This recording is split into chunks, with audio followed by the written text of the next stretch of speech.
Oi, gente!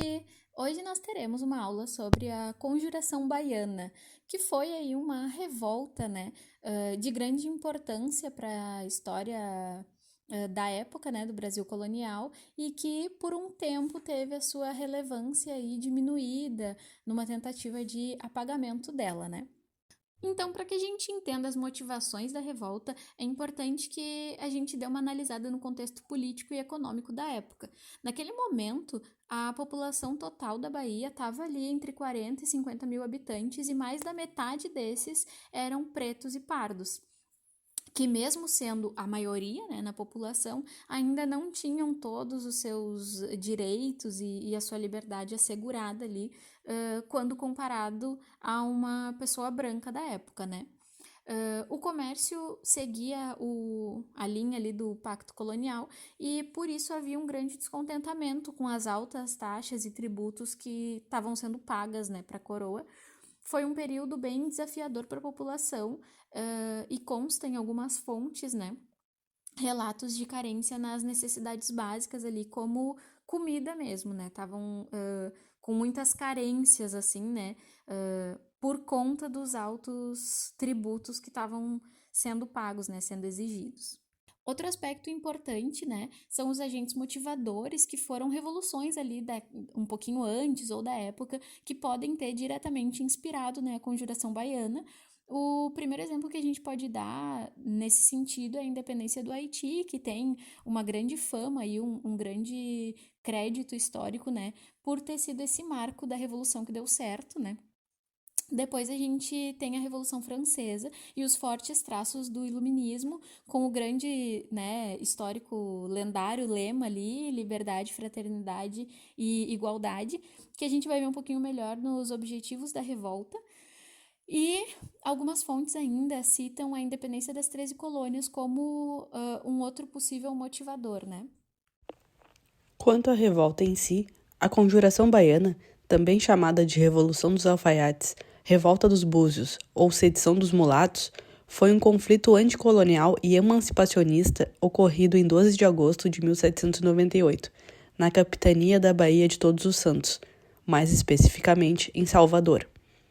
Na manhã do dia 12, foram encontrados afixados em alguns pontos da cidade 11 papéis manuscritos, em seguida denominados papéis sediciosos, que continham palavras como povo, liberdade, deputados, liberdade popular, republicanos, e ordenava ao povo baiense que realizasse uma memorável revolução.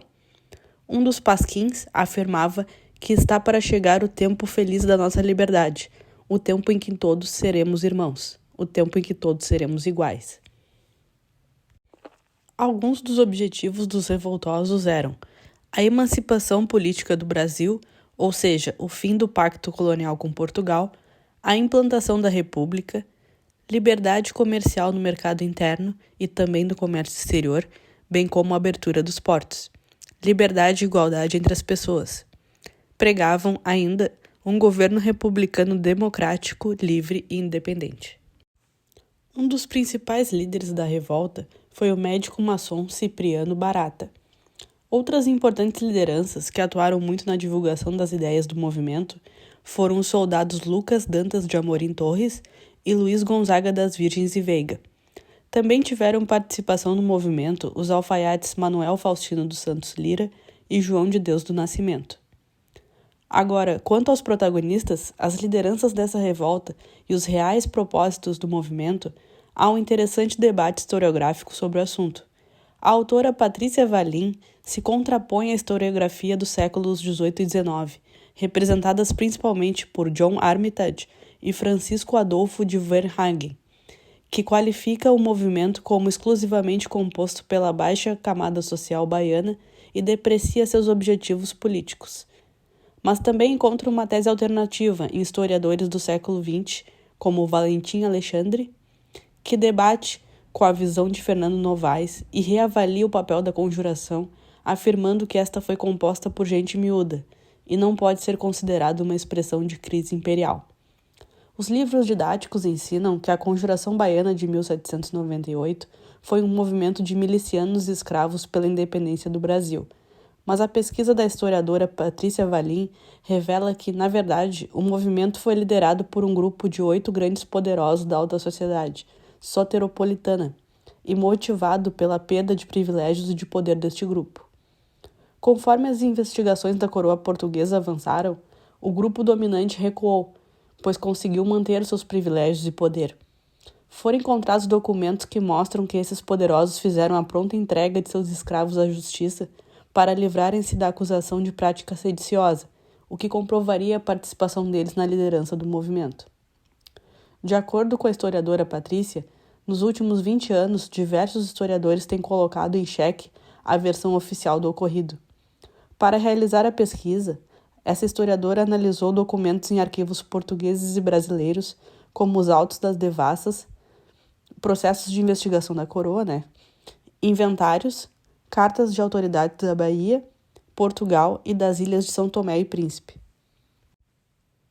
Vários dos revoltosos foram presos, muitos foram expulsos do Brasil, porém 4 foram executados na Praça da Piedade em Salvador. Após a conjuração, a coroa portuguesa intensificou a vigilância e o controle sobre a colônia, buscando prevenir novas revoltas. Apesar da repressão, a Conjuração Baiana marcou o crescimento de outras aspirações pela independência do Brasil, com a defesa de ideias republicanas.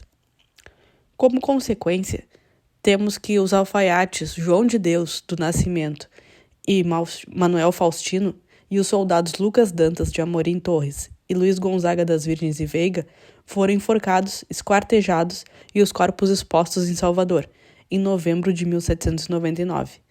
Já aos 8 poderosos, nada aconteceu. A Conjuração Baiana de 1798 foi um marco no processo de formação da identidade brasileira e na luta pela independência. Embora rapidamente reprimida, a revolta foi uma das primeiras manifestações populares na colônia a defender ideais republicanos, sinalizando a existência de uma resistência ao domínio português. Além disso, a Conjuração Baiana serviu como inspiração para outros movimentos de resistência e luta pela independência no século XIX. Portanto, apesar da repressão imediata, a Conjuração deixou um legado duradouro que impactou profundamente a trajetória da história brasileira. Bom, se encaminhando para os momentos finais da aula, vamos fazer uma análise de fonte primária. A documentação que selecionamos para isso são os papéis sediciosos, que são 11 panfletos que foram colados em diversos pontos da cidade de Salvador na manhã do dia 12 de agosto de 1798. Aqui temos a foto original do documento e abaixo a transcrição, que diz o seguinte: cópia de vários papéis sediciosos que em alguns lugares públicos da cidade se fixaram na manhã do dia 12 de agosto de 1798. Aqui trazemos alguns tópicos de assuntos que são bastante recorrentes ao longo da leitura desses papéis. Primeiramente, há referências diretas à Revolução Francesa, num tom que é bastante elogioso, como mostra o excerto ao lado. A França está cada vez mais exaltada. As nações do mundo todas têm seus olhos fixos na França. A liberdade é agradável para todos. Um segundo assunto, que aparece bastante também, é o discurso anticlerical, de modo que os revolucionários eles apresentam uma postura bastante violenta com a classe do clero. Manda que seja punido com morte natural para sempre todo aquele e qualquer sacerdote que persuadir os ignorantes e fanáticos com o que for contrário à liberdade e bem do povo.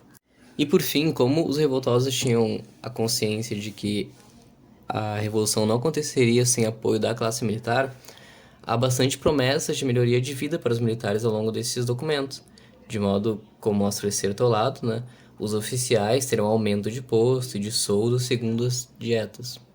Nesse sentido, os papéis sediciosos basicamente convidavam os militares a participar da revolta.